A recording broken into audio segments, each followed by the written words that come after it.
You talked about a change in your creative messaging. You called it creative courage. And I wanted to hear a little bit more about what that is and why. Not only just from more of a standpoint of standing out more, right, and being noticed and provocative, but there's a strategy behind this as well.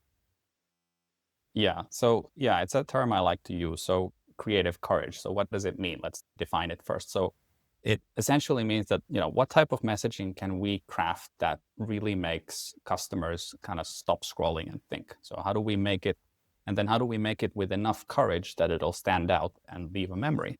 So for example, in our case, is it sustainability? Is it transactional value and kind of price? Do we talk numbers and cost of mishire calculations, or do we talk our company's societal impact and the long-term values of what we as a brand represent, and how do we make sure that our brand actually resonates and leave a feeling for what we stand for?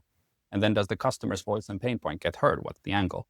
And like importantly, how do we create like space or partnerships to iterate creative ideas to stand out from competitors with messaging that really hits home and resonate? And I think it's a really interesting topic in today's B2B ecosystem of kind of creating long-term sustainable growth. It's quite undervalued and underthought, in my opinion. Companies tend to pick the safe and easy creative option, which leads to a lot of, I feel like, mediocre or even boring, B2B content and white papers.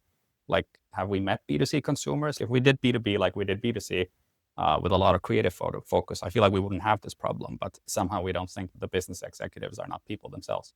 Absolutely. And at the same time, our messages have to be provocative. They have to be, I remember reading a Forbes article that talked about how you have to have a unique point of view, right? There's no other way. Yeah, you can't like kind of break out from the rest of the competitors. You're all going to talk the same thing if you don't find your unique angle.